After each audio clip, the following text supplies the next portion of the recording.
The Science of Rest. Welcome to the Art of Deep Sleep. If you are listening to this, you probably know the frustration of lying in bed, exhausted, yet completely unable to turn off your mind. You watch the clock strike 2 a.m., then 3 a.m., and wonder why your brain refuses to shut down. For a long time, we were taught that sleep is just a passive state, a time when the body simply powers off, like a machine. But modern science has shown us that this couldn't be further from the truth. Sleep is an incredibly active, highly orchestrated biological process. It is the foundation of your metabolic health, your emotional regulation, and your cellular repair. When you can't sleep, your body isn't broken. Most of the time, it is simply dealing with a biological mismatch. The modern world, with its artificial lights, constant notifications, and chronic low-grade stress, confuses our ancient biology. Your nervous system gets stuck in drive, and your circadian rhythm loses its anchor. In this audiobook, we are going to look at sleep through the lens of biohacking and neuroscience, explained simply. You won't find empty platitudes here. Instead, you will learn exactly how your sleep hormones work, how to manually regulate your nervous system, and how to use light, temperature, and habits to cue your brain for deep, restorative rest. Right now, there is no need to force yourself to sleep. Just listen. Let's understand the science of your own biology, so you can naturally guide your body back to the deep sleep it craves. Chapter 1. The Cortisol Clock. Why you wake up at 3 a.m. To improve our sleep, we first need to understand the chemicals that control it. Imagine your body is running on an internal 24-hour clock known as the circadian rhythm. This clock relies on two main chemical messengers: melatonin, which we can call the hormone of darkness, and cortisol, which is your body's built-in alarm system. Cortisol often gets a bad reputation as just a stress hormone, but it is actually essential for life. A healthy spike in cortisol early in the morning is exactly what wakes you up and gives you the energy to start your day. However, problems arise when our modern lifestyle causes cortisol levels to stay elevated late into the evening. Let's talk about that infamous 3 a.m. wake-up. Why does it happen?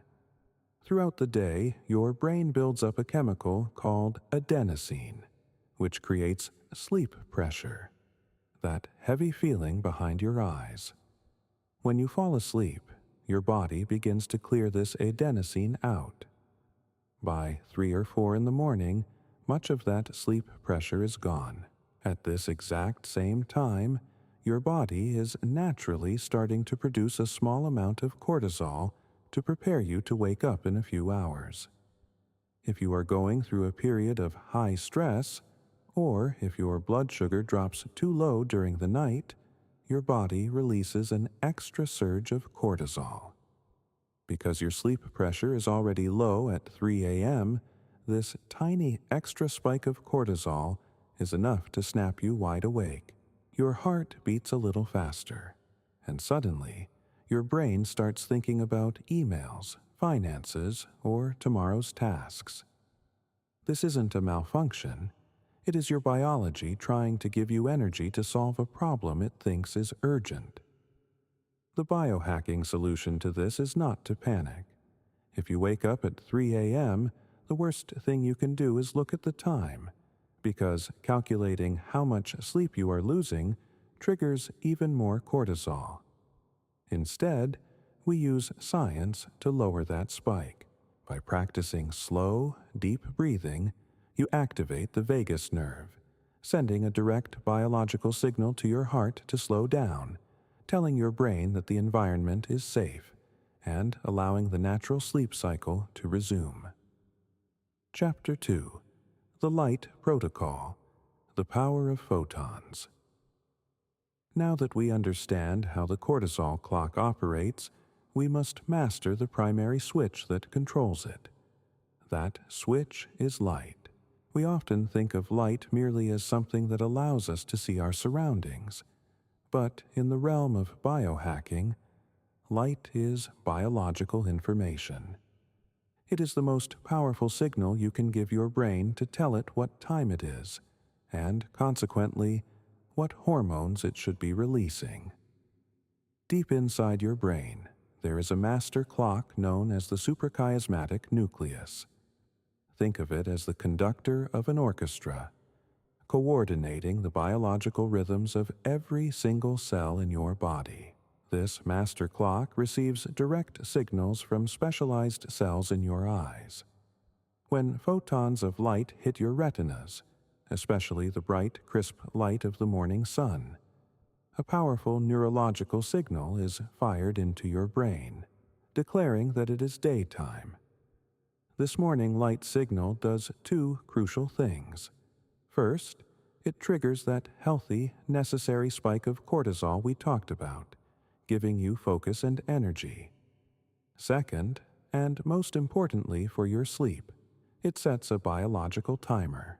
It tells your pineal gland to completely halt the production of melatonin and sets a countdown to release it roughly 14 to 16 hours later. This means that the foundation of a perfect night of sleep is not built in the evening. It is built the moment you wake up.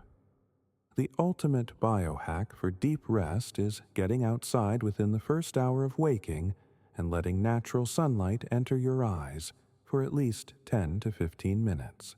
You don't need to stare directly at the sun. Simply being outside without sunglasses allows enough photons to anchor your circadian rhythm for the rest of the day. But our modern world has created a massive biological mismatch. For millions of years, the setting of the sun meant the only light available was the warm, dim glow of a fire. Today, long after the sun has gone down, we surround ourselves with artificial daylight. The screens of our phones, laptops, and overhead LED lights emit a high concentration of blue light. To your eyes and your brain, blue light is indistinguishable from the midday sun. When you scroll through your phone at 10 p.m., you are literally shining digital sunlight into your eyes. Your master clock gets confused.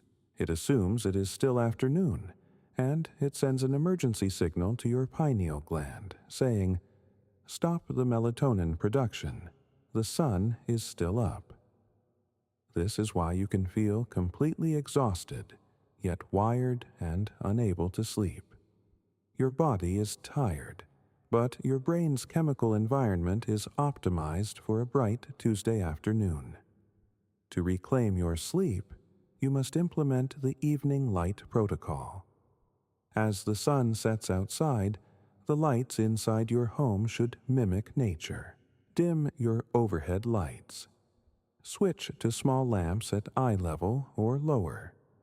If you must use screens, employ blue light blocking glasses or activate the warm, red-tinted filters on your devices.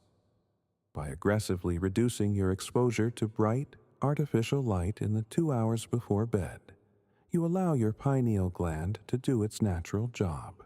The melatonin will begin to flow, the sleep pressure will mount, and you will guide your biology smoothly into the deep, restorative rest it was designed to achieve. Chapter 3. Hacking Your Nervous System, the Biology of Relaxation. Now that we have optimized your light exposure, we must address the internal wiring of your body, your nervous system. Many people believe that relaxation is something that just happens when you sit still. But biologically, relaxation is not an absence of action. It is a highly active physiological shift. It requires a specific set of neurological signals to tell your brain that it is safe to shut down. Your autonomic nervous system is divided into two main branches. The sympathetic nervous system is your internal gas pedal. It drives focus, energy, and the fight-or-flight response. The parasympathetic nervous system, on the other hand, is the brake pedal. It controls the rest and digest functions, slowing your heart rate, lowering your blood pressure, and preparing you for sleep. When you are lying in bed with a racing mind, your biological foot is stuck on the sympathetic gas pedal. Your brain is trying to solve tomorrow's problems today, keeping your body on high alert.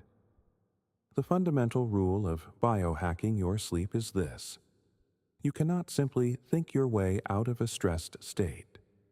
You cannot use your mind to force your mind to calm down. Instead, you must use your body to manually change the chemical state of your brain. The most effective, scientifically proven way to press the parasympathetic brake pedal is through your breath. Breathing is unique.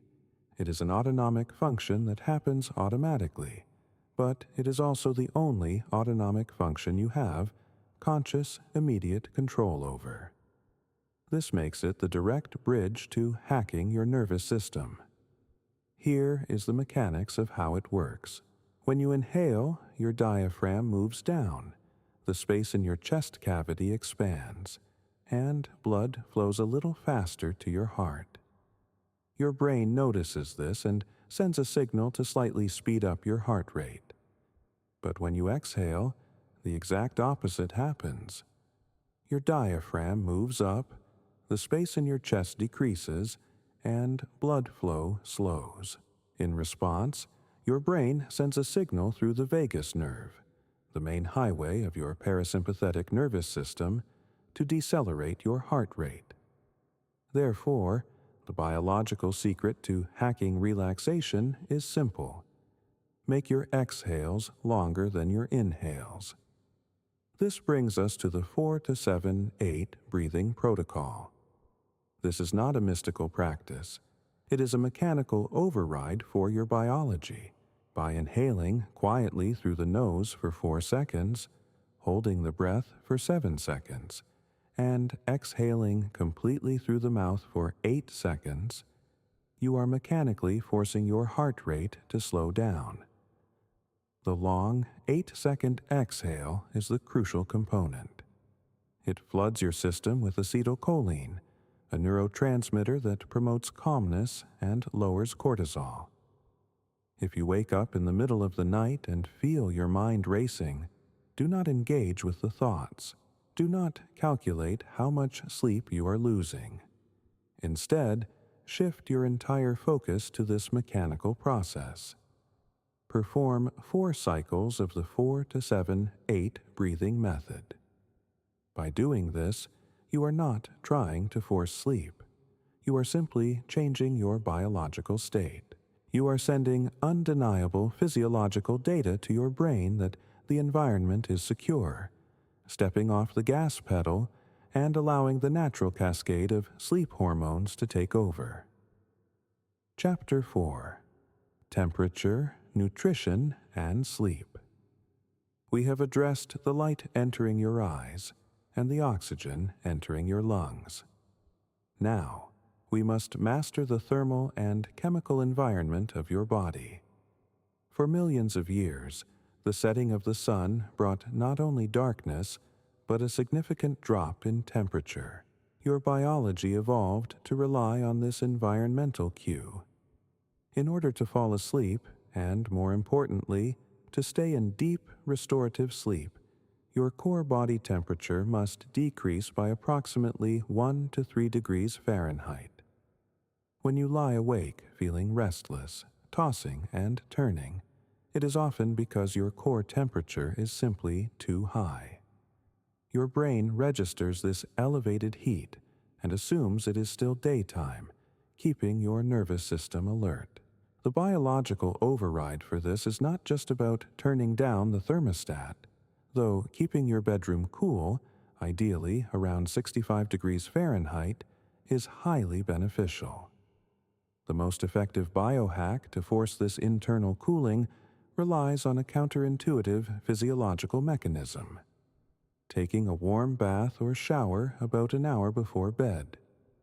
When you expose your body to warm water, it triggers a process called vasodilation. The blood vessels near the surface of your skin expand, and a massive amount of blood rushes to your extremities. When you step out of the warm water and into a cool room, your body rapidly radiates that heat away. Your core temperature plummets, mimicking the natural drop of the evening sun, and sending a powerful neurological signal to your brain that it is time to shut down. Next, we must look at the chemical fuel you provide your system. Digestion is a highly active metabolic process. It requires intense blood flow, cellular energy, and, most importantly, it generates a significant amount of internal heat. Eating a large meal right before bed forces your biological machinery to work overtime exactly when it should be powering down. Your heart rate remains elevated to support digestion, and your core temperature rises, actively fighting the cooling process we just discussed. To optimize your sleep architecture, you must adopt a strict fasting window of at least 2 to 3 hours before lying down. Give your body the time it needs to process the fuel, so that when you close your eyes, its only remaining task is cellular repair. Finally, consider the chemical building blocks of relaxation. While we avoid passive self-help, we embrace strategic supplementation. Magnesium, specifically forms like magnesium bisglycinate, acts as a natural braking system for your brain. It binds to calming receptors in your nervous system and actively blocks stimulating neurotransmitters. It is the chemical equivalent of dimming the lights in a bright room. By taking manual control of your thermal environment and your nutritional timing, you remove the physical friction that keeps your mind awake. You are no longer hoping for sleep. You are systematically constructing the biological conditions that make sleep inevitable. Conclusion: integrating the science. We have reached the end of this protocol. You now understand that sleep is not a mysterious force that abandons you in the middle of the night, nor is your overactive mind a sign of weakness. Sleep is a precise, mechanical, and highly active biological process, and more importantly, it is a process that you now have the tools to control. Let's integrate what you have learned. You now know that the foundation of a deep night's rest begins with the morning sun, setting your internal clock and allowing melatonin to flow naturally in the evening. You understand that an unexpected wake-up at 3 a.m. is simply a small spike in cortisol, a primal alarm system that you can manually deactivate. You no longer need to fear the noise in your head. When the sympathetic nervous system tries to press the gas pedal, you know exactly how to use the 4-7-8 breathing protocol to press the parasympathetic brake. And by mastering your thermal environment and your nutritional timing, you remove the physical friction that keeps your biology on high alert. You have transitioned from a passive participant hoping for rest to the active architect of your own recovery. As this audio comes to a close, there is nothing left for you to figure out. There are no more problems to solve today. If you are lying in bed right now, simply allow your body to do what it was designed to do through millions of years of evolution. Lower your shoulders. Let your breathing become slow, deep, and effortless. You possess the knowledge. You have created the right biological environment. Now, simply step out of the way. Trust your machinery, and let the deep restorative sleep take over. Thank you for listening to the Art of Deep Sleep. Rest well.